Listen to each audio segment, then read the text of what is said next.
बिस्मिल्लाहिर्रहमानिर्रहीम। अस्सलाम वालेकुम व्यूअर्स, उम्मीद आप सब मेरे से होंगे। मैं हूं आपकी होस्ट मुक़द्दस शफ़क़त और आज हम करने जा रहे हैं एपिसोड 5 की रीडिंग। सबसे पहले तो welcome back to the channel. अगर आप हमारे चैनल पर न्यू हो तो सबसे पहले चैनल को सब्सक्राइब करो, बेल आइकन को लास्ट में हिट कीजिएगा। और अगर आपको नावल पसंद आए, एपिसोड पसंद है, लाइक कमेंट एंड शेयर बहुत ही ज़्यादा कीजिएगा। एंड मेरे पास आज आपके लिए दो नहीं बल्कि तीन बिग अनाउंसमेंट्स हैं। तो सबसे पहले बैड न्यूज़ बताती हूँ, फिर गुड न्यूज़ बताऊँगी और उसके बाद अगेन गुड न्यूज़ बताऊँगी। तो सबसे पहले कि हम लोग रीडिंग कर रहे थे लम्हे जुनून की, ज़ोया अली शाह, ठीक है। तो उन्होंने हमें परमिशन नहीं दी, हम पोस्ट कर चुके तो उन्होंने कहा कि हम आपको परमिशन नहीं दे रहे कि आप ये पढ़ें, बल्कि हम किसी को भी नहीं दे रहे। तो इस वजह से मैं माज़रत हुआ हूँ कि जिन लोगों को इस नावल की अब वेट है तो वो नावल अब नहीं आएगा।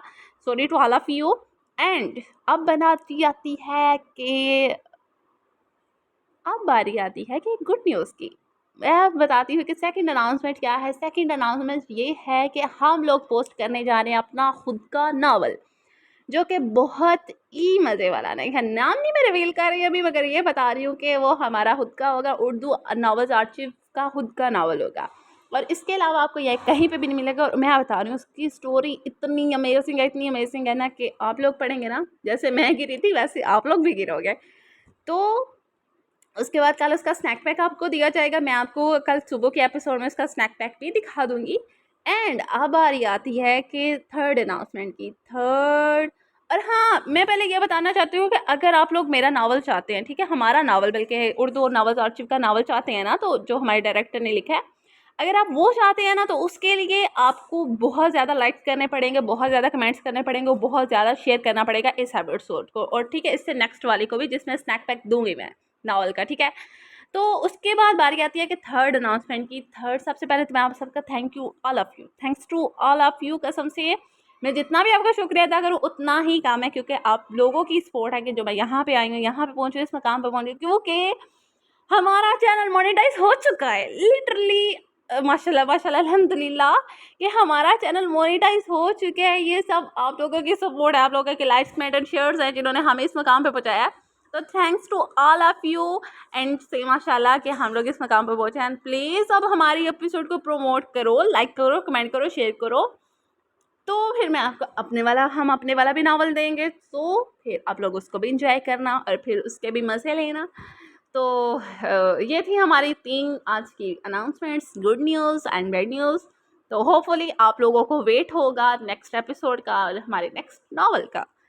ओके, तो शुरू करते हैं आज के एपिसोड को। कब आए वापस? रामीन की हैरत भरी आवाज़ स्पीकर से उभरी थी। आज सुबह ही आया हूँ, इस नाम से लहजे में जवाब दिया था। अब तुम्हें ज़रूर कल का फंक्शन अटेंड करना है आंटी के साथ। ओके, अगर मुझे पहले पता होता ना मैं खुद आती इन्वाइट करें। रामीन ने इसके जहन शीन कराया था। अच्छा बाबा आ जाऊँगा, जैसे मैं नहीं आऊँगा तो वो घोड़ी चढ़ने से मना कर देगा। इसने हंस कर कहा, नहीं है ऐसी भी बात नहीं है, अपनी मोहब्बत से शादी करें, कोई आम बात नहीं है। वो न जाने क्या सोच कर इसे बता रही थी, दिमाग कुछ और ही सोच रहा था। ज़बरदस्त बहुत लगी है तुम्हारा भाई, इसने रश से कहा। तो रमीन ने इसकी आवाज़ में वाजिया कर महसूस किया, इसे अपने अंदर दर्द की करवटें लेता महसूस हुआ था। तुम आ रहे हो ना कल? फिर हम इंशाल्लाह। इससे सरसरी सी बात करके फ़ोन काट दिया। सिर्फ एक दिन फिर मैं तुम दोनों को रूबरू मोहब्बत पर रोता देखूंगी। इसके बाद मनाहिल मोहर सिर्फ मेरा होगा। अपनी सूखी हुई मेहंदी का जायज़ा लेती आंखें बंद करके पर गिर गई थी। मैं बिल्कुल आप दोनों को जाने नहीं दूंगी, समझी? आप वो कमरे के दरवाजे के बीचों बीच खड़ी बिलाल और उमर से लड़ रही थी। कैसे जाने नहीं दोगे? फिर देख लो, सबसे ज़्यादा बुरे तुम्हारे पोस्ट लूँगा। वो हाथ में DSLR पकड़े वीडियो बनाता फिर रहा था। अब नाहिल के कमरे में दहावा बोला था, जहाँ सबकी मेहंदी लग रही थी। दुआ ने गुस्से से बिलाल को घूरा था। मैं देख लूँगी आपको, साइड में होते हुए बोली। तो बिलाल ने मुस्कुरा कर इसे देखा। अभी भी देख सकती हूँ, आंखों में शरारत लिए आहिस्ता से बोला था। हटे भई, अपनी हल्की हल्की गिली मेहंदी का जायजा लेते पीछे हुई थी। बिलाल, मैं उठकर हजर बिगाड़ दूंगा अगर मेरी वीडियो बनी तो। वो रिदा, इससे छीनो। नाहिल अपनी आधी मेहंदी लगा हाथ से चेहरा छुपाने लगी जब हीना ने से पकड़े। दिमाग खराब तो नहीं होगा पागल लड़की? हीना ने से डिपटा। यार नाहिल, आप भी अभी तो शुरुआत है। अभी आपके हस्बैंड के कमरे से आरव, राहम भाई और इनके दोस्तों ने वो हाल किया इनका कि क्या बताऊं। हंसते हुए पूरे कमरे की वीडियो बना रहा था। मिनाहिल यकदम खामोश हो गई थी। वाकई बहुत तंग किया जान भाई को। साथ ने उमर ने बैठा मिनाहिल के बराबर में लेटते हुए कहका लगाया था, बिलाल यहाँ से बनाओ इसकी वीडियो, ये तो पागल है। रीता ने घूरते हुए कहा था। रीता की बच्ची, अगर अभी मैं उठ गई ना तो है नहीं तुम्हारी। इसने दांत पीस कर कहा था। इस वक्त वो येलो काटन के कमीज शलवार में हंसी ने बाल तक चढ़ाए पांचों को थोड़ा सा ऊंचा किया। मेहंदी वाली हीना के रहमों वाले करम पर थी। ओ बहन, क्यों मेहंदी खराब करके अपने हस्बैंड के अरमानों पर पानी फेरना चाहती हो? रीता ने कहकर लगा कर कहा। तो मिनाहिल के दिल धड़क उठा था। वह वैसे ही एक हफ्ते से के होप में बैठी थी। ऐसी बातों से इसे और भी बेचैनी होने लगी। चलो निकलो, अब हमारी दुल्हन अब आराम करेगी। मेहंदी वाले अपने काम करके हटी तो हिना सबको कमरे से निकालने लगे क्योंकि रात के 2 बज रहे थे। उमर और बिलाल सबसे पहले निकले थे। रिदा को भी कपड़े इस्त्री करने थे, इसलिए वो भी उठ गई थी। तो लो ये तकिया रखो कमर के पीछे और रेस्ट करो आप तुम, वरना ज़ियान भाई हमसे शिकायत करेंगे कि मेरी दुल्हन को दिखा दिया है। वो जगह आपसे खुद पर बंद बांधे बैठी थी। हिना के चेहरे पर यकदम आंसू निकलने। हिना परेशान हो उठी थी। इस वक्त दोनों कमरे में अकेली थी। दुआ का क्या आजकल इकरा के साथ दूसरे कमरे में था। क्या बात है माही मेरी जान, इसने मनाहिल को गले लगा लिया जो हिचकियों से रो रही थी। प्लीज़ माही चुप हो जाओ, अब तो मुझे सच में परेशान कर रही हो। उसकी पीठ थपका प्यार से बोली थी। हिना मुझे बहुत डर लग रहा है, वो मुझसे सबके बदले लेंगे। खुद को इससे अलग करते हुए बोली तो मुस्कुरा दी। कुछ नहीं होगा पागल लड़की, एक बार तुम इनके कमरे में दुल्हन बनकर जाओगी वो और वो अपने होश को बैठेंगे। इसका दिमाग हटाना चाहता तभी तो इन्हें मौका मिलेगा मेरी सारी बातों का हिसाब लेने का। इसने आंसू भरी आंखों से देखा जो मुस्कुरा रही थी। मेरी भोली बनो, ये मर्द ऐसे ही होते हैं, गुस्सा नाराजगी सब ऊपरी होता है। जब तुम्हें अपने सामने देखेंगे ना सब भूल जाएंगे। इसने आंख मार कर कहा। मनाहिल ने इसे घूरा मारा। यहाँ मेरा दिल घबरा रहा, तुम्हें मजाक की पड़ गया। बेड से नीचे उतर कर जाने लगी तो हिना ने चीख मार कर रोके सर। पागल लड़की, अच्छा यहाँ बैठो, अगर कुछ कहें भी तो बस कुछ मत कहना, बल्कि इन्हें प्यार से मनाने की कोशिश करें। इसने मानी हेजी से कहा तो मनाहिल का रंग सुर पड़ गया था। जॉन से ना मार डालू, दान पीस का कहा। हिना खिलखिलाकर हंस पड़ी थी। वो तो अपनी अदाओं से वैसे भी मार ही दोगी, इसने छेड़ते हुए कहा तो अपनी अनारी होते काल को लेकर रूह मोड़ कर लेट गई थी। दफा हो जाओ यहाँ से, चिट के कहते आंखें बंद कर ली थी। हाँ सो जाओ, नींद पूरी करो, शाबाश, क्योंकि कल की रात तो सोने ने का कोई चांस नहीं है ना। एक बार फिर इसी शर्म से लाल करती इसके बराबर में लेट गई थी। हिना वो फिर से चीख उठी तो दिल तेज तेज से धड़क रहा था। अपनी हालत से घबराती उठ बैठी। अच्छा अच्छा लेट जा मेरी बन्नो।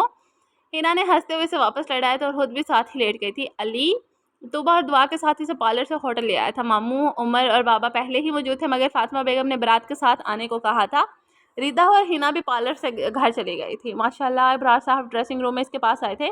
इस पर चढ़े रूफ को देखकर इनकी आंख पर आई थी। गोल्डन और रेड कलर के शरारे में पोर पोर सजी आसमान से उतरी हूर लग रही थी। बाबा को देखकर अचानक आंखों में नमी उतरने लगी थी। ना मेरा बच्चा बिल्कुल भी नहीं, इसके बराबर में बैठकर अपने साथ लगा लिया था। मेरी बच्ची, अल्लाह तुम्हें दुनिया की तमाम खुशियाँ दे, अल्लाह हर मुराद पूरी करे तुम्हारी। नाम लहजे में से हुल से लगाए दिल से दुआ दे रही थी। आज इनकी बेटी पराई हो रही थी। ओ नो बाबा, आपने आप ही को इमोशनल कर दिया ना, तो बस मौका चाहिए रोने का। दुआ ने रूम में दाखिल होते झुंझला के मनाहिल को घूरने लगी, जिसने इसे भी जवाबन घूरा था, जो आज पिंक कलर के शरारे में बहुत प्यार लग रही। बालों को खुला छोड़ा था, बड़ा सब हंस दिए थे। कोई नहीं, देखो कहाँ रोई है, मैंने तो पहले ही से वार्न कर दिया था। बाबा ने इसकी तरफ देखकर हंसते हुए कहा, जब ही ब्राउन शेरवानी पहने उमर अंदर चला आया था। यार आप लोगों का यहाँ से चले वहाँ बारात आ गई, जल्दी चले। उमर की इतला पर इब्रार सब दुआ भी उजरत में बाहर की तरफ भड़ गए थे। वो अकेली ड्रेसिंग रूम में बैठी अपनी धड़कनों को नामल करने की कोशिश में मसरूफ थी और इसके पिछले ताल्लुकात को सोच सोच कर अजीब सी हालत हो रही थी। थोड़ी ही देर गुजरी थी कि जब हिना और रीता ने आकर दहाबा बोल दिया था। इसका हैराकुन हसन देखकर हर किसी के लबों से माशाल्लाह निकला था। आज तो गए ध्यान भाई। रीता आंख मारती इसके बराबर में बैठ गई, मगर वो खामोश बैठी रही। इसने सोच लिया था कि इन बेशर्मों की बातों का कोई जवाब नहीं देंगी। क्यों भाई ध्यान भाई, क्या किसी प्रिंस से काम लग गया? शायद यही मदहोश हो जाए इन्हें देखकर। हिना ने भी इसे छेड़ा तो इसकी पलकें लर्ज उठी थी। एक अजीब सी घबराहट शुरू हो गई थी। ये तो ऐसे खामोश है जैसे सामने हम नहीं ध्यान भाई बैठे हो। इसकी खामोशी से हजम नहीं हो रही थी, मसलसल इसे तंग कर रही थी। मनाहिल ने दोनों को बस एक घूरी से नवाजा। चलो लड़कियों बाहर ला। मनाहिल को माशाल्लाह अल्लाह हमेशा खुश रहो। सोमिया बेगम ने इसे देखते ही दिल से दुआ दी और रिदा और हिना से अपने साथ बाहर तक लाई, जहाँ बिल्कुल अंधेरा था। बस एक स्पॉट लाइट थी जो इसे पड़ पा रही थी और दूसरे सामने खड़े ध्यान पर। मनाहिल ने बस एक नज़र उठा के इसे देखा तो हिना की बात से मुतफिक हो गई। वही शहजादों की आन बान वाला शख्स गोल्ड शेरवानी में कुछ ज़्यादा ही वजी लग रहा था। मनाहिल का दिल आज पहली बार अलग अंदाज में धड़का था। वो आहिस्ता आहिस्ता चलकर इस तक आई तो ज़ियान जो मुकम्मल इसके चांद से मुखड़े में खोया हुआ था, अपना हाथ आगे बढ़ा दिया। इसने एक नज़र हाथ को देखा, फिर झिझक कर अपना नाजुक मेहंदी लगा हाथ इसके मजबूत हाथ में दे दिया था। बैकग्राउंड में चलता म्यूजिक और इसकी सहर अंगेज शख्सियत की पुरतपश नजरें इसके दिल को दढ़ा रही थी। मरहमी सा चांद है तू, दिल जला सा मैं अंधेरा, एक दूजे के लिए है नींद मेरी ख्वाब तेरा। तू गिटा है हमारे की, मैं घड़ी इंतज़ार की, अपना मिलना लिखा इसी बरस है ना, जो मेरी मंजिलों को जाती है। तेरे नाम की कोई सड़क है ना, जो मेरे दिल को दिल बनाती है। तेरे नाम की कोई धड़क है ना। अपने साथ स्टेज तक ले जाते इसका हाथ हमें रहा एक शोर सा था। 400 खुशियाँ थी, मगर इसकी सारी तवज्जो इस पर थी जो आज खतरनाक हथियारों से लेस इसके इरादों को ढेर करने की में लगे हुए थे। तमाम लाइट्स ऑन हुई तो इसे स्टेज पर बैठा दिया। दूर खड़ी ईशा ने नम होती आंखों से फाइका बेगम को देखा और वहाँ से जाने लगी थी। मेरी जान ज़्यादा भी ज़ियान भी मजबूर है, तुम इसकी मजबूरी समझो। इसका हाथ पकड़ कर जैसे वो वहाँ सारे हिला गई थी। ईशा यहाँ आओ। मम्मा मैंने जिस फ्रेंड के बारे में बताया था ना वो आ गया अपनी मामा के साथ। पापा मैक्सी में थे। रामीन कुछ नर्वस ही इसके पास आई और मामा को बताते से ले गई थी, ये बताओ ठीक लग रही हूँ ना। वो थोड़ा घबरा रही थी। ईशा इसकी हालत पर हंस पड़ी थी। हाँ चलो। वो दोनों आगे बढ़ गई थी। क्या मैं आपका थोड़ा सा टाइम ले सकता हूँ। तोबा जो स्टेज से होते फोटो सेशन से थोड़ा दूर थी फहद की आवाज़ पर चौंकी। जी इसने झिझक कर कहा था, मैं आपसे बात करना चाहता। इफ़ यू डोंट माइंड आपका फ़ोन नंबर मिल सकता है। इसने बहुत महज़ब अंदाज में कहा था। तोबा का दिल धड़क उठा था। वाइट कुर्ता शलवार में वो सोबर सा शख्स ने जाने क्या चाहता था इसलिए वो लब काटने लगी। अगर आप नहीं दे सकती तो नो प्रॉब्लम। इसे परेशान देखा फ़ौरन कहा, नहीं ऐसी बात नहीं है। आहिस्ता से कहते नंबर नोट करा दिया था। नजरें उठाएं तो वो बहुत गौर से इसे नहीं देख रहा था। दिल कुछ और स्पीड से धड़का तो फ़ौरन नजरें झुकाकर आगे बढ़ गई थी। अपनी टेबल पर आई जहाँ अली कुछ सीरियस सा बैठा। तूबा ने इसलिए नज़रों के ताक़ुब में देखा तो रीता अपने किसी कज़न से हंस हंस के बातें कर रही थी। आज इसका शख्स यकीन में बदल गया था। इसने गला खंकार कर अली को अपनी जाने में तवज्जो किया था। बहुत प्यारी लग रही है आज रीता, सही कह रही हूँ ना भाई। अली इसने अली को छेड़ा तो इसे घूर कराएगा था। वैसे ही जला बुना बैठा था, न जाने अपने किस कज़न के साथ खिलखिला रही थी। तो वह बिल्कुल बकवास नहीं सुनूंगा, चुप करके बैठो। अजीब चिड़चिड़े अंदाज में कहा तो सुबह सबे साहता खिलखिला उठी थी। भाई वो रीता से 2 माह छोटा है। इसने हंसते हुए इसकी टेंशन दूर करनी चाहिए मगर वो दांत पीस कर रह गया था। भाड़ में जाओ इससे कहता उठ गया था। रीता की नज़र इसकी तरफ पड़ी तो इसे ही सब नज़र से घूरा था। वो हंसना बोलकर यकदम सीधी हो गई मगर वो रुख मोड़कर आगे बढ़ गया। तुबा ने मुस्कुराते से ज़्यादा देखा जबकि रीता टेंशन में आ गई थी। इसे ना समझ में ना आया कि हुआ क्या है। अरे तुबा तुम यहाँ कैसी हो। मोहित की नज़र तुबा पर पड़ी तो फ़ौरन इसकी तरफ बढ़ा था। अरे मोहित तुम यहाँ कैसे। वो भी काफ़ी हैरान हुई थी। मैं दुल्हा की साइड से इन्वाइटेड हूँ। मुस्कुराकर कहते इधर उधर किसी को ढूंढने लगा। अच्छा मैं दुल्हन दुल्हा दोनों की तरफ साइड से हूँ। इसने मुस्कुराकर कहा तो वो भी मुस्कुरा दिया। अकेली आई हो। इसकी नज़रों को मायूसी से लौटना पड़ा तो इसने पूछ बैठा, नहीं फैमिली के साथ तो शायद तुम भूल रही हो मैं मनाहिल की कज़न हूँ। इसे याद दहानी कराई मगर वो तो कहीं नजर नहीं आ रही। खुद को काबू में रखते आंसू लहजे में पूछा तो तीबा ने आंखें फाड़ कर इसे देखा फिर खिला के हंस पड़ी थी। तुमने अब तक नाहिल को नहीं देखा। इसे हैरत से पूछने पर इसने नफे में सार हिला दिया। रामीन को फातिमा ने किसी काम से बुला लिया था इसलिए इसे स्टेज के पास छोड़कर चली गई थी। आओ मैं मिलवाती हूँ। इसे स्टेज पर लेकर आ गई जहाँ दूध पिलाई की रस्म चाह रही थी।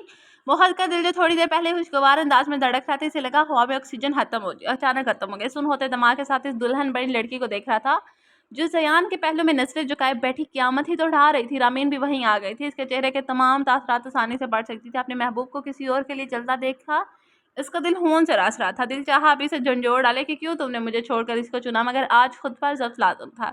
भाई ये मोहिदा मेरा यूनी फेलो, मैंने आपको बताया था ना वो जियान से इसका तारुफ करवा रही थी। इसके नाम पर मनाहिल ने भी सर उठाकर इसे देखा तो मोहित ने फौरन अपने आप को काबू पाया और जियान से हाथ मिलाया। जियान भी काफ़ी खुश दिली से मिला था। आसियान को इसके पहलू में देखकर इस मनाहिल की मोहब्बत पर यकीन आ गया था। वो दोनों ही वाकई एक दूसरे के लिए बने थे। इसका दिल इस वक्त दर्द से फटने को था। एक नज़र सख्ते में बैठी मनाहिल को देखकर मुबारकबाद देता नीचे उतर गया था। रमीन भी फौरन इसके पीछे आई थी। कहाँ जा रहे हो। इसके चेहरे के तासरात देखकर फिक्रमंदी से बोली थी, यार मेरे साथ में दर्द हो रहा है, घर जाना चाहता हूँ, मामा को भी भेज दो बाहर प्लीज़। स्पार्ट लहजे में कहता होटल से बाहर निकल गया मगर वो इसे तकती रह गई थी। रामीन यहाँ क्या कर रही हो। रुखसी का टाइम हो रहा हो जल्दी। फाइका बेगम ने इसे एंट्रेंस पर खड़े देखकर पुकारा था। वो भी आंखों का किनारा साफ करते मुड़ गई थी। मोहित ये आखिरी की तकलीफ से लो। फिर मनाहिल कभी हमारे बीच में नहीं गया। अपने तस्वर में से महातिब होती जो इसके रकीब की वजह से छोड़ कर गया था। फायजा मलिक को घर छोड़कर वो कार लेकर निकल गया था। फुल स्पीड में ड्राइव करता अपनी सोचों में गुम था। आंखों के सामने बार बार वह दुश्मने जहाँ आ रही थी। कितनी हसीन लग रही थी वो। कितना खुशकिस्मत था जियान हैदर जिसे वो कोहे नूर मिल गया था। इसे समझ नहीं आ रहा था वो कैसे अपने दिल को तसल्ली दे। गम का एक पहाड़ था जिसे सार करना था। कितना मुश्किल था अपने महबूब को किसी और के पहलू में देखना। क्यों नाहिल क्यों मेरे साथ ऐसा किया। सड़क के बीचों बीच कार से उतरता गम से चीख उठाता, कितना बदकिस्मत हूँ मैं तुम्हें। तुम मुझे मिले क्यों ना मिली। मनाहिल कब से कहता अपनी नाम होती आंखें सख्ती से मीच गया था। वो आज फिर से सालम लड़की के लिए रो रहा था जिसे इसके दर्द की जरा बराबर भी परवाह न थी। काश तो मुझे कभी मिलती ही ना। कार से टेक ले गए दुख से सोचा और अपनी नाम आंखों को साफ करके कार में बैठ के आज मोबाइल से दुश्मने जहाँ की आखिरी यादें भी डिलीट कर दी थी। अब इन तस्वीरों पर इसका कोई हक न था। तुम लोग मुझसे मेरे ही कमरे में जाने के पैसे मांग रही हो। वो सब दरवाजे पर खड़ी इसका रास्ता रोके खड़ी थी। जाहिर है हमारी प्रिंसेस को ले लिया आपने, कुछ तो देना पड़ेगा ना। हिना ने कमर पर हाथ रगड़कर अंदाज में कहा तो जियान ने नाक पर चमक खिड़ाई। तो क्या करूं अब तो भली का बकरा बांध चुका ना। इसने दाई अंदाज में कहा तो रिदर हिना ने से गुरा जबकि रामीन ने इसकी बात की तायद की थी। अंदर बैठी वो अपने लव काट कर किसी जुल्म तो हुआ है भाई मगर क्या करें मजबूर है, दस्तूर समाना है ये। फिर अमीन ने मुस्कुरा कर कहा तो जियान ने बेजार से सर झटका था। देख ले जाने नहीं देंगे इतने को जूस बने। तो रीता ने भी धमकी दी थी, ठीक है अपनी पेस्ट्री को उठा कर ले जाओ मुझे कोई एतराज़ नहीं। इसे मुस्कुरा कर इन लोगों को सुलगाया। असल मकसद अपनी सोचा को तपाने का था। ठीक है रीता तो आज हम जियान भाई के कमरे में सोएंगे। आज आप राहम के साथ सो जाएं।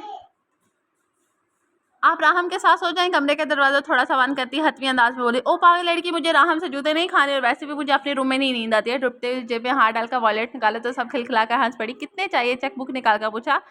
कैश जितना भी आपके पास मौजूद है अभी। रीता ने हाथ आगे करके बोली, नुकसान में रहोगे। इसने मुस्कुरा कर छेड़ा और 5,000 वाले 4 नोट हाथ पर रख दिए थे। कोई बात नहीं, बाकी ड्यू रहे। मुस्कुरा कर कहती बाहर निकल गई। अंदर आकर रूम लॉक किया और कमरे पर एक तैराना निगाह डाली। पूरा कमरा गुलाबों की खुशबू से महक रहा था। जहाजी साइज गोल बेड पर वो आज कली बड़ी साहब के साथ घूंघट डाले अपनी धड़कनों को संभाले बैठी थी। साथ झटकता अलमारी से कपड़े निकाल कर चेंज करने वॉशरूम में घुस गया था। वो जो कब से सर झुकाए बैठी थी, इसके जाने पर घूंघट उठाकर एक नज़र सजे हुए कमरे पर डाली और अपना शरारा संभालती बेड से उठकर ड्रेसिंग टेबल पर आ गई थी। और अब से भी इस शख्स के घूंघट उठवाने की ऐसी भी कोई चाह न थी। और वो वॉशरूम से इसके हस्बत होकर बगैर से हट के दिखता तो इसे ड्रेसिंग टेबल के आगे खड़ा दुपट्टे के पिनों में उलझा देखता। तौलिया बेड पर फेंके गुस्से से इसकी जाने बढ़ा था। ये सब श्रृंगार किसके लिए किया जाता है बताओ मुझे। इसका बाजू पकड़ कर खींचा तो वो पूरी कुव्वत से इस पर पूरी इसमें समा गई थी। दोनों हाथ इसके कसरते बाल सीने पर रखे आंखों में होफली से देखने लगी। बताओ मुझे। मिसेस मिनाहिल जियान इस हूर को अपनी बाहों में जकड़े से लहजे में इस्तफसार कर रहा था। शोहर के लिए नजरें झुकाकर आहिस्ता से जवाब देती इसे दूर होने की कोशिश करने लगी, जो इतना आसान न था। फिर मुझसे पूछे बगैर कैसे हाथ भी कैसे लगाया। एक झटका देखा, मजीद करीब किया तो वो सुन होते वजूद के साथ नजरें चुकाई इसके रहमो करम पर थी। मुझे उलझन हो रही थी। पल के जब कर आंसू रोकते खुद को इसकी गिरफ्त से आजाद करने लगी। अचानक जियान ने इसका रूह आईने की तरफ किया और गहरी नजरों से इसे देखने लगा। मनाहिल ने मिरर में नजर उठाई तो इसी का जायजा ले रहा था। दिल तेजी से धड़कने लगा। पुष्ट इसके सीने से लगी थी। जियान इसका हाथ दुपट्टे पर आकर रुका। एक एक कपिंग करने निकाले। इससे झिझक का दूर होना चाहिए था। मैं कर लूंगी। नजरें नीचे की आस्था से बोली थी। क्यों, क्या मैं नहीं कर सकता? इसने नागवार से कहा तो इसने थूक निकला और खामोशी से खड़ी होगी। आखिरी पिन हटा तो दुपट्टा कदमों में आ गिरा था। एक एक करके अपने हाथों से जेवर उतारने लगा। वो बुत बनी खड़ी से खुद से टच होने से बचा रही थी। नक्सर उतारने के बाद मनाहिल को इसके लबों कलम से अपने कदों पर महसूस हो रहा था। फौरन किसी का ड्रेसिंग से जा लगी। आप जानबूझ कर मुझे तंग कर रहे हैं ना? अपने आंसू रोकते नाम लहजे में बोली तो वो जो इस जादूगरनी के शहर में जकड़ा जा रहा था, इसके दूर होने से नागवार नजरों से देखकर, अच्छा मैं तंग कर रहा हूँ तुम्हें? तो जरा बताना मुझे क्या करना चाहिए आज की रात। दांत पीसते हुए फिर से करीब किया तो इसकी पलकें लड़ उठी थी। लेकिन मैं ऐसा नहीं चाहती। आप भी शादी से होश नहीं। नजर चुकाए बहुत मुश्किल से अपनी बात मुकम्मल की थी। तुम होती कौन हो ये डिसाइड करने वाली कि मैं क्या चाहता हूँ, कैसे मेरी जिंदगी संवरेगी? मैं इन मर्दों में से नहीं हूँ जो अपना हक छोड़ देते हैं। शदीद गुस्से के आलम में इसकी रही सही हिम्मत भी तोड़ गया था। एकदम आंखों का बंद तोड़ के ज़ारों के तार आंसू बहने लगे। आइंदा अगर मैंने तुम्हारे मुंह से मजबूरी या बोझ का लफ्ज़ सुना तो याद रखना, तुम्हारा मुंह बंद कराने के बहुत तरीके हैं। मेरे पास तो शादी हुई है तो नवादी भी है, चाहे हम दिल से खुश हों या नहीं। इसके तंबियार पर इसकी हिचकियां बन गई थी। चुप हो बिल्कुल। इसकी तेज आवाज़ पर इसने अपने आप को इससे छुड़वाती और रोने लगी। जानकर जब दरवाजे इसने ऊंचा करके इसकी सिसकियों को अपने लोगों में कैद कर गया और इस हरकत पर बेबसी से उसको छुड़ाने लगी। वो जब भी ना हटा तो अपने नाखून इसकी पूंछ पर घर दिए तो वो यकदम से दूर हुआ था। बेड के पास खड़ी सोच चेहरा लिए रूह मोड़ गई थी। जंगली बिल्ली भड़बड़ा के इस बात से कहता जो अपने आंसू पूछ रही थी, ये ड्रामे मेरे सामने ना क्या करो तो ज्यादा बेहतर है। मैं सिर्फ तुम्हें 4 दिन की मोहलत दे रहा हूँ, मगर जिस दिन भी मैं फासले मिटाने पर आया तुमको बेबस कर दूंगा, समझी? गुस्से से कहते साइड टेबल से सिगरेट का पैकेट और लाइटर उठा बल्कनी में चला गया था। वो लब काटती से जाता देखती रही। ये शायद जियान हैदर का इस पर एहसान ही था जो इसे बख्श गया था। अपने आंसू पूंछी ड्रेसिंग रूम में आ गई, मगर अपनी लेट का इंतहाई मुख्तसर लबास देकर पानी पानी हो गई थी। बाहर आकर अलमारी से सादा सा गुलाबी काटन का सूट निकाला और वॉशरूम में घुस गई थी। बाहर आई तो वह अब तक बल्कनी में खड़ा स्मोकिंग कर रहा था। शुक्र करती सारी लाइट्स ऑफ करके बेड पर आकर खुद को ब्लैंकेट में अच्छी तरह छुपाए बिल्कुल किनारे पर लेट गई। काफी देर तक करवटें बदलती रही और आंखें खोलकर बेड की दूसरी तरफ देखती रही, जो अब तक खाली था। सुकून का सांस लेकर आंखें बंद कर गई थी। इसकी आंख किसी शोर से खुली। काफी देर तक समझ में ना सके कि ये क्या है और क्या टाइम हो रहा है, मगर खुद को किसी की बोतलें महसूस किया। जब पूरी तरह बेदार हुई तो होश उड़ गए थे, क्योंकि वो अपने दियो की बाहों में कैस हो रही थी। शर्म से चेहरा तपने लगा था, मगर जियान का हाथ ऊपर से हटाना चाहा, मगर वो शदीद गहरी नींद में था। ऐसा महसूस हो रहा था जैसे अभी शर्म से फोत हो जाएगी। मगर कोई बहुत बहुत जोर से दरवाज़ा पीट रहा था। इसे समझ ना आया कि क्या करे। या अल्लाह, इनकी आंख ना खुले। वो हल्के से दुआ मांगते इसके बाजू खुद पर से हटाने की कोशिश कर रही थी, मगर इसकी आंख खुल जाती तो इसे अपनी हैरियत नजर नहीं आ रही थी। तुम्हें क्या लगता है इतने शोर और तुम्हारी इस गुर्बत में मैं सो सकता हूँ? अपनी नींद व आंखों से देखता इसमें करवट बदल कर वो एकदम हवास वाता से होगी। देखें प्लीज़ मुझे जाने दे, कोई दरवाजे पर है। थूक निकलते मासूमियत से कहा तो जियान ने एक नज़र दरवाजे को और फिर इसके मासूम मुखड़े को देखा था। इतना रहमदिल तो मैं बिल्कुल भी नहीं हूँ। ये मेरी आंख खुलवाने से पहले सोचना चाहिए था ना। इस पर झुकने लगा तो मनाहिल ने चेहरा हाथ में छुपा लिया था। मैंने नहीं आपको उठाया। आपको वो हताशे से बोली तो जियान को इसकी मासूमियत पर टूट कर हंसी आई। दरवाजे की दस्तक बंद हो चुकी थी। आंख तो खुल गई ना मेरी। दोनों हाथों से इसके हाथों को काबू करता इस पर हावी हो चुका था। होश तब आया जब ज़ारों कतार रोने लगे। सारे उठा के हैरत से देखा था। अगर तुम अपनी खैर चाहती हो ना तो इन आंसुओं को 1 सेकंड में साफ कर ले। सितन बिया कहते दांत पोस और बोला तो ऊपर होने वाले ऊपर ने वाले ने भी किस बेवकूफ़ क्वेश्चन सी में लिख दिया था, मैं मेरे हाथ छोड़ें। रोते हुए झुंझला कर कहा तो इससे मुस्कुराते हुए हाथ छोड़ दिए थे। आपने कहा था कि आप मुझे कुछ टाइम देंगे, फिर आप क्यों? वो शर्म से सूर पड़ती एकदम चुप हो गई। क्या मतलब, अब मैं इन छोटी-छोटी बातों के लिए भी तुमसे इजाज़त लूँगा? गहरी नज़रों से देखा, जो आँखें पहाड़ी से देख रही थी। जाओ वरना फिर जाने नहीं दूँगा। इस पर से हाथ उड़ाते हुए करवट बदल कर लेट गया था। वो अब भी देर की तेज़ी से वॉशरूम की तरफ बढ़ गए थे। दुपट्टा लेना भी कहा था क्योंकि वो आधे से ज़्यादा ज़िया के नीचे दबा था। रेड फ्रॉक में बालों पर तौलिया लपेटे वॉशरूम से निकली तो ज़िया ने एक नज़र से देखा, वॉशरूम की तरफ बढ़ गया, लेकिन फिर वापस मुड़ा। मुँह दिखाई तो तुमने खुद ही कर ली थी, मुझे मौका ही ना मिला। हेयर इस ड्रॉअर में तुम्हारे इस बचपन से लेकर अब तक के देखे मुँह के कंगन देखे या निकाल लेना। चिढ़ का कहता बुरा सा मुँह बनाकर वॉशरूम में घुस गया था, जबकि वो इसकी पूछ को घूर कर रह गई थी। मैं तो जैसे इनके गिफ्ट के लिए मरी जा रही हूँ ना, गुस्से से बरस पड़ती दरवाजे की तरफ बढ़ गई थी, जो एक बार फिर बजना शुरू हो गया था। दुपट्टा पहनकर दरवाज़ा खोला तो सामने हिना और ईदा खड़ी थी। अल्लाह का शुक्र है हमारे न्यूली मैरिड कपल की सुबह तो हुई। हिना ने बकायदा शुक्र अदा किया। वो जिम से गए थे। ये ध्यान भाई नजर नहीं आ रहे? हिना ने कमरे में नजर, वो वॉशरूम में है और वहाँ अपने बालों में ब्रश फेरने लगे थे। हिना की गहरी नजरें खुद पर अच्छी तरह महसूस करती थी। रीदा, मुझे अपना मोबाइल देना, सुबह से बात करनी है, इसने इन्हें बातों में लगाना चाहते। क्यों, तुम्हारा कहाँ गया? रीदा ने हैरियत से पूछा था। काफ़ी टाइम से ऑन नहीं किया, अब देखूंगी। नजर झुकाकर आहिस्ता से बोली तस्वीरों वाले मामले के बाद इसने अब तक फ़ोन को ऑन नहीं किया था। ठीक है, लाती हूँ। वो कमरे से निकली तो वो बालों का जुड़ा बनाने लगी। हिना भी इसे देखकर मुस्कुरा रही थी। क्या इसकी मानी है नजरों से तांग आ गई थी। कल जो ड्रेस मैंने लटकाया था वो पहना? इसने एक्साइटेड होकर पूछा तो मनाहिल ने इसकी कमर पर हाथ में बेकह तुम्हें जरा शर्म ना आई? वो सुर पड़ने लगी तो हिना खिलखिला दी थी। जियान भाई ने क्या कहा? इसकी पलकें झुकाए, गुलाबी पड़ते चेहरे को देखा, मगर वो सिरे से घूर करे। एक बात बताओ, मुंह दिखाई में क्या मिला? कंधे से कंधा ठका कर फिर छेड़ा तो वो तब फूटी थी। दिमाग ना खाओ, चलो नीचे। और ड्रेसिंग की जगह समेट का मुड़ने तो हिना ने इसे रोका। अच्छा ये तो बताओ तो जियान भाई कैसे लगे? इसकी बात पर मनाहिल भी बीबी का चेहरा फ्रॉक के रंग के जैसा हो गया। तुम्हारी इन तरह इंतहाई बेहुदा, इसने दांत पीस का कहा तो हिना का कहकर निकल गया। सच में इसे गहरी नजर से देखने लगे थे। इसने फौरन चला ली थी। लो मोबाइल। रीदा ने कमरे में आकर इसे मोबाइल देना चाहा, मगर हिना ने मना कर दिया था। मेकअप करो इसका, पहले नीचे सा वेट कर रहे हैं। हिना ने कहने पर मोबाइल मनाहिल ने बुरा सा मुंह बनाया था। मैं थक गई हूँ ना इस मेकअप से, इसने मना करना चाहा, मगर रीदा शुरू हो चुकी थी। चुप करके बैठी रहो ना। माना कि अभी भी काम नहीं लग रही, मगर शोहर को जेर करने के लिए जरूरी है। हिना ने राजदारी से कहा था। जहाँ वो सूरह हुई थी वहीं रीदा का कहका निकला था। इसी वक्त ब्राउन कलर शलवार में निखरा निखरा ध्यान भी वॉशरूम से बाहर निकल आया था। आईने में रेड फ्रॉक पर रेड लिपस्टिक लगाए, गीले बालों को खुला छोड़े मनाहिल का अक्स देकर एक लम्हे के लिए ठहर गया था, मगर हिना और रीदा को देखकर फौरन संभला। इसके चेहरे और लहू झुलकाने को था। ज़ियान भाई, आपने अपनी बीवी को एक दिन में ही चुप करा दिया, मुँह दिखाई का भी नहीं बताया अब तक। हिना ने ज़ियान से इसकी शिकायत की थी। ये तो आप लोगों का पर्सनल मामला है, भला मैं क्यों कुछ कहने लगा। मुस्कुराता एक नज़र सर झुकाए बैठी मनाहिल पर डालकर बाहर निकल गया था। मनाहिल ने साइड ड्रॉअर से कंगन का बॉक्स निकाल कर इनके सामने रख दिया था। लो मरो, झुंझला कर बोली तो वो दोनों एक बार फिर हंस पड़ी थी। शाम को वलीमा था। वो नाश्ता के बाद फ़ौरन रिदा और दुआ के साथ पार्लर चली गई थी, जबकि तूबा से बात करने का मौका ही नहीं मिला था। आज इसने सिल्वर और स्काई ब्लू कलर की वैक्सी जेब पहन की थी। सारा वक्त कजन्स के साथ स्टेज पर ही बैठी थी, जबकि ज़ियान थोड़ी ही देर में स्टेज पर टिका था। बाकी वक्त अपने मेहमानों और दोस्तों में मगन रहा था। आज इसने ब्लैक 3 पीस पहना था, जिस पे इसकी शानदार शख्सियत मजीद नुमाया हो रही थी। ईशा ने आज का फंक्शन अटेंड नहीं किया था और अब्दाल इसे पूरी शादी में एक बार भी नजर नहीं आया था। फ़ाइका माशाल्लाह बहुत तुम्हें चांद जैसी मिली है। फ़ाइका बेगम की एक दोस्त ने तबसरा किया, तो वो बस मुस्कुरा कर रहेगी। इनकी सारी दोस्तें स्टेज पर मौजूद थी। भाई बहन की बेटी या तभी मिल गई इतनी आसानी से, वरना कहाँ मिलती है ढूंढने से भी इतनी मासूम लड़कियां। ये इनकी दूसरी दोस्त का तबसरा था। दोनों बहनें बस मुरफ्तन मुस्कुरा रही थी, जबकि वो साजिद का खामोशी बैठी थी। फ़ाइका, तुम्हारा बेटा तो गायब ही है, एक बार भी इधर नहीं आया। मिसेस फरीदा ने मुस्कुरा कर इसकी शिकायत। बस मेहमानों में ही लगा, आई मिलवाती हूँ। मुस्कुरा कर कहती सबको स्टेज से नीचे ले गई थी। वहाँ वैसे भी वो मनाहिल की मजीद तारीफें नहीं सुन सकती थी। मोहित को तुमने बताया था? इसने बराबर में बैठी तुबा को पूछा था। नहीं, मैंने तो खुद हैरान थी कि ये कहाँ से आ गया। फिर इसने बताया कि दुल्हा की साइड से इनवाइटेड हो। इसने तफसील बताई तो इसके जहन में रामीन का ख्याल आया था। रामीनी से जानती है? हैरत है, हमें पता भी नहीं चला। तुबा ने भी हैरत से कहा। वो खामोश ही रही थी।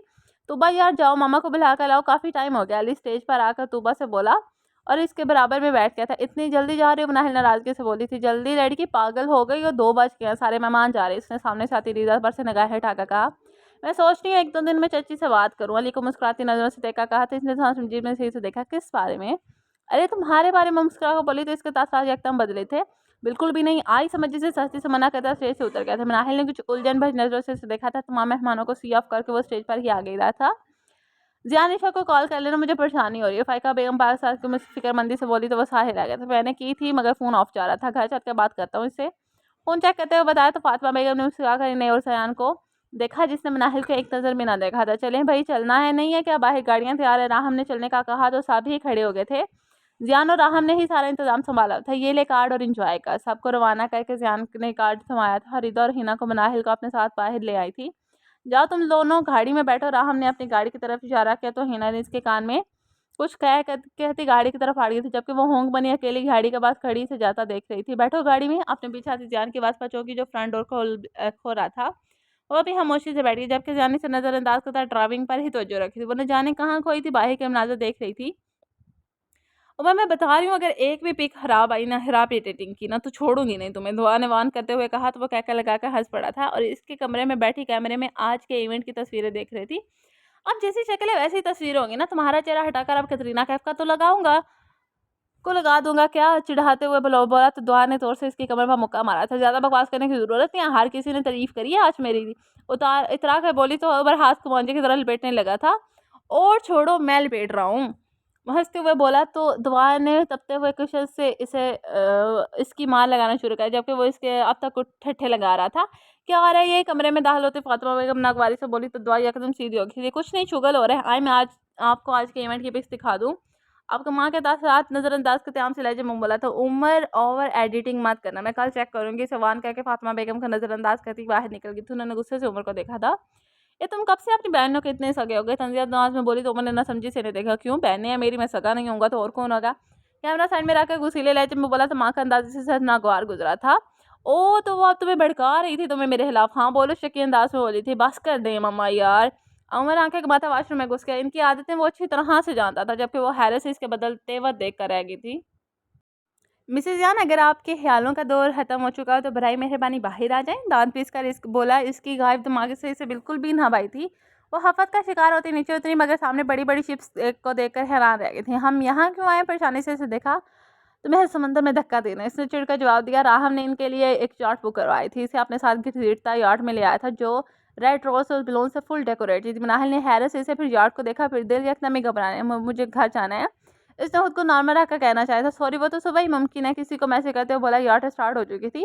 वो भी अंदर रूम की तरफ बैठ गया। वो भी सुन सी खड़ी थी, समझ ना आया कि क्या करे। देखा बैठने के लिए एक टेबल और 2 कुर्सियां पड़ी थी। चारों तरफ गुलाब और बलून्स फैलाए थे। अजीब सा समंदर का शौक था। वो जल्दी से अंदर रूम में आ गई थी। हाँ यार, पहुंच गया। मनाहिल को भी ये जगह बहुत पसंद आई। इसकी हवास वायथा शक्ल देखा हंसते हुए कहा था। हिना से कहो परेशान हो, इसकी दोस्त को बहिफाजत ले आऊंगा। मनाहिल समझ गई थी कि इस वक्त वो राहम से बात कर रहा है। फौरन करीब आई। मुझे बात करनी है। इसने जल्दी से कहकर फोन कान से एक हाथ फोन की तरफ बढ़ाया, जिससे ध्यान थाम गया था। Okay good night. Of phone of करते हुए साइड पर डाल दिया था। मुझे बात करनी थी। गुस्से से इसका हाथ चिटका। इन लोगों का दिमाग खराब करती गई। इसे सरप्राइज क्यों प्लान किया? इसने भी गुस्से से इसे बेड पर धक्का दिया था। झुका इसे गौर से देखने लगा था। मैं हरी बार वार्न कर रहा हूँ, मेरा हाथ में झटकना आइंदा। सख्ती से तनबिया कर अलमारी की जाने बैठ गई, जबकि वो बेबसी से अपने लाभ काट रही थी। हिना के बाद समझ आई थी। मुख्तलिफ सोचों को झटक का कमरे का जायजा नहीं लेने। यहाँ का बेड जियान के बेड से भी बहुत छोटा था और पूरे कमरे में इसके अलावा बैठने की कोई चीज़ ना थी। हल्की आवाज़ में English song love me like you do चल रहा था। कमरे में हर जगह रोजेस थे इतने वो ट्राउजर पहने वॉशरूम से बाहर निकला था। शर्ट से हमेशा की तरह दुश्मनी निभाई गई थी। इसने रूम मोड़ लिया था। क्या आप कभी भी शर्ट आप क्या आप कभी शर्ट भी पहनते हैं? झटका बोली तो इसके लबा पर मुस्कुराहट आ गई थी। मेरा दिमाग खराब है, जो रूम में भी शर्ट पहन कर फिर इसके बराबर में बेड पर गिरा तो वो फौरन खड़ी होती दूर हुई थी। क्या हुआ, सोना नहीं? ऐसे इस तरह खड़ा होता देखकर नौगारी से बोला। वो जल्दी से अलमारी की तरफ बढ़ गई। जियान इसकी बहुत देखता अपने जज्बात को थपका सुलाने की कोशिशों में था, मगर जब भी इस पर निगाह उठती तो अपने कुर्ब का एहसास दिलाने को जी चाहने लगता। जैसे इसे तंग करना चाहता था। इसकी डरी सहमी शक्ल से लुत्फ देने लगती थी। मेरे कपड़े तो हैं ही नहीं, मुड़कर परेशानी से बोले तो वो उठकर इसके पास ही आ गया था। ये क्या है? फिर दूसरी कबर्ड खोलकर इसके करीब का किया, जहाँ 2-3 नाइटीज लटकी थी। नाहिल का जी चाहा अभी रूम से बाहर निकले और समंदर में छलांग लगा दे। नजरें चुकाए इसके पास से हटना चाहा, मगर इसने कमरे में हाथ डालकर इसे खुद से करीब कर लिया था। बताओ क्या पहनोगी? इसके कान के पास झुका धीमे से लहजे में। प्लीज अपनी लड़के से बुलाते, बस इतना ही कह सकती। जाओ चेंज करके आओ। नाइटी देखकर नाहिल का रंग शर्मो गुस्से से सुर्ख हो चुका था। आपको शर्म नहीं आती? गुस्से से अपना आप छुड़ाती बेड पर आकर बैठ गई, जबकि जियान का कहका भी आता था। गुस्से से दुपट्टे के पिन निकालने लगे तब हिजान का फ़ोन बज उठा था। नाहिल की नज़र फ़ोन पर पड़ी तो ईशा कॉलिंग लिखा आ रहा था। इसके बराबर में बैठते हुए कॉल रिसीव की तो वो खिसक कर साइड पर हो गया होती। हाँ यार, कैसी हो? नज़र ऐसी बात थी जो किसी सोच में गुम ज्वेलरी बता रही थी। आज आई नहीं, बहुत वेट किया। तुम्हारा ड्रॉर में ज्वेलरी रखकर जाने ही लगी, मगर जियान ने खींचकर इसे खुद पर गिरा लिया था। और इस बार हमले के लिए तैयार न थी। इसे खुद पर गिराया, इस हमले के लिए तैयार न थी, इसलिए पूरी की पूरी इस पर आ गई थी। तो यार माइडी सुनो, नहीं से नाला बरवरी में बिल्कुल बर्दाश्त नहीं करें। एक तो चैलेंजिंग अंदाज में देखा जो मुसलसल खुद को छड़ाने में लगी हुई थी। मनाहिल कहाँ है? आयशा की आवाज़ इतनी थी कि मनाहिल तक आराम से पहुँचे। इस वक़्त इसका नाम ना लो, सो रही होगी शायद। इस समय करवट बदलकर मुस्कुराते हुए बोला तो मनाहिल ने गुस्से से इस दोगले शख्स को देखा था। एक बार तो दिल में आया कि कह दे कि तुम्हारा महबूब झूठ बोल रहा है, मगर फिर दिल महसूस करेगी क्योंकि शेर के मुँह में हार डालकर अपना ही नुकसान होना था। इसके माथे से लबों तक लेकर अपनी उँगली से लकीर खींचने लगा। चलो तुम रेस्ट करो, गुड नाइट। चलो तुम रेस्ट करो, गुड नाइट। मोबाइल साइड पर डाल रहा, उँगली को थोड़ी तक ले आया था। प्लीज़ हटे। इसकी हरकतों पर बेबस होती आंखें बंद कर रही थी। इसका लम्स अपनी गद्दे पर महसूस करती थी। फिर अचानक से धक्का देकर दूर हटी। आखिर मसला क्या है आपके साथ? क्यों गा रहे हैं ये सब? गुस्से से चीखती मुठियाँ बार-बार खोल कर बंद कर रही थी। क्या किया है मैंने? वज़ाहत करो। सस्ती से एक बार इसे बाजू से दूसरे हाथ से चेहरा पकड़े पूछा, तुम ना यकदम सुनोगे। जवाब तो मुझे डैम इट वो ज़ोर से दहाड़ा तो इसकी खौफ से लरज़ती आँखों में नमी जमाने लगी थी। अपनी सुरखी आँखों को सख्ती से बंद करके खोला था। अगर एक भी आंसू गिरा मनाहिल तो मुझसे बुरा कोई नहीं होगा। सख्ती से सुबहान के मनाहिल के न जाने क्या होता है कि इन्होंने मुक्के बरसा दिए थे। मैं खुद नहीं रोई, आपने रुलाया तो रोऊँ भी ना। हिचकियों से रोते से अपने नाजुक हाथों से मार रही थी। पहले तो हैरत से इसे देखा, फिर सुकून से लेट कर मार खाने लगा। जैसे वो मुक्के ना मारी हो बल्कि इसकी खिदमत कर रही हो। कुछ देर बाद गुस्सा ठंडा हुआ तो आंसू पूछती साइड में बैठ गई थी। बस था कि और मार लो। मुस्कुराते हुए उसे छेड़ा तो वो सूट पड़ती बैठ के किनारे पर लेट गई थी। जाओ जाकर चेंज कर लो, कोने में बैग रखे, वरना सारी रात मुझे तुम्हारे ये कील कांटे चुभेंगे। इसकी मुस्कुराती हुई आवाज़ कानों में पड़ी तो वो तब कर ही रह गई थी। अच्छा है ना, दूर रहेंगे। हल्के से बड़बड़ाई मत थी मगर वो फिर भी सुन चुका था। तुम जानती हो मुझे फिर भी फ़र्क नहीं पड़ेगा। चैलेंजिंग अंदाज़ में कहते से खामोश करा गया था क्योंकि सुबह सही तो कह रहा था। वो झुलाकर उठी, कपड़े बदलने चली गई। वापस आई तो वो आँखें बंद किए शायद सो चुका था। माहौल में अजीब-सी खामोशी छाई थी, बस समुंदर का शोर सा सुनाई दे रहा था। इसका दिल घबराने लगा था। इस बचपन से इस मंदिर से खौफ आता था। वो अब तो इसमें बीच में थी। अगर टाइटैनिक की तरह डूब गई तो डर के जल्दी से बेड से ऊपर ब्लैंकेट ओढ़ लिया था। या अल्लाह! मुझे क्यों इतना डर लगता है? अपनी बेबसी पर आज पहली बार रोना आया था। एक नज़र ज़ियान को देखा जो औंधा लेटा सो चुका था। तभी अचानक हवा से खिड़कियाँ टकराई, इसकी चीख निकल गई। वो भड़बड़ा कर उठ गया था। क्या हुआ? परेशानी से इसकी तरफ देखा जो इसके बाजू से चिपकी बैठी खिड़की को देख रही थी। हाँ, हम क्यों आए हैं यहाँ पे? आपको कोई और जगह नहीं मिली थी? खौफ के मारे अटका-टका बोली। राहम पहले ही से मनाहिल के खौफ के बारे में बता चुका था। ये राहम का आइडिया था मेरा, ना इस साइड से पानी उठाकर इसे प्लीज़ खार चले, मैं नहीं सो सकती यहाँ। उसे पूरे कमरे को देखने लगे। पानी पियो ज़बरदस्ती, थोड़ा सा पानी पिलाया, खुद पी कर इसे बाजू पर लेटाने लगा। मुझे नहीं लेटना, इसे मचल कर उठना चाहिए। अगर अपनी हैरियत चाहती हो तो खामोशी से लेट जाओ। इसने वार्न किया तो आंखों में नमी जमाने लगी थी। अपने तकिए पर लेटोगी। इससे दूर हुई थी और कोने में लेट गई थी। थोड़ी देर तक इसे देखता रहा। जानता था वैसे कभी भी नहीं सोएगी। दोबारा हाथ बढ़ाकर इसे अपने पास घसीट लिया। एक लफ्ज़ ना निकले तुम्हारे मुँह से, वरना सारी कमिटमेंट भूल जाऊँगा। इसके सख्त आवाज़ पर वो सुन हो गई थी मगर इसे उठने की कोशिश भी ना करी थी। थोड़ी देर बाद वो खुद को नींद की वादियों में उतरता महसूस कर रही थी। ध्यान का एक हाथ मुसलसल इसके बाजू में चल रहा था। ओके नाज़रीन, हमारी आज की एपिसोड होती है यहाँ पे ख़त्म। और मैं करने जा रही हूँ लास्ट एपिसोड में जो कमेंट्स किए थे हमारी दोस्तों ने। सबसे पहले तो हाँ जी, सबसे पहले तो साइमा बशीर का थैंक यू सो मच कि आपने हमें कमेंट किया और आपने अपनी इतनी अच्छी राय दी है कि आपको ये नावल बहुत पसंद है, ब्यूटीफुल सा novel. Thank you so much Saima Bashir. And उसके बाद आती है हमारी दी माई मेकअप वर्ड वाली, उन्होंने हार्ट पेश किया है तो thank you so much to आपको भी। एंड उसके बाद एक एम एस सुजाइन है, आई थिंक सो, शायद मैं गलत प्रोनाउंसिएशन ना कर रही हूँ तो उन्होंने पूछा है नावल का, तो उस नावल का नाम है जुनून, लम्से जुनून, जो कि अब हम नहीं रीड कर रहे हो तो उसके लिए सॉरी। एंड उसके बाद इस्लामिया हुसैन, आपका भी थैंक यू कि आपने भी हमें हार्ट भेजा है। So thank you to all of you. And next episode में ज़्यादा से ज़्यादा कमेंट कीजिएगा ताकि मैं उनको भी रीड करूँ और उनका भी थैंक्स अदा करूँ और मैं उनको मेंशन भी करूँगी। ओके, तो मिलते हैं नेक्स्ट एपिसोड के साथ। तब तक के लिए अपना ख्याल रखेगा। अल्लाह हाफिज़। और हाँ, अगर आपको नॉवल चाहिए ना हमारे वाला, तो उसके लिए ज़्यादा से ज़्यादा मुझे रेटिंग चाहिए। अगर आप मुझे अच्छी रेटिंग देंगे तो मैं आपको अपना वाला नॉवल भी पढ़ाने के लिए रेडी हूँ। ओके, अल्लाह हाफ़िज़।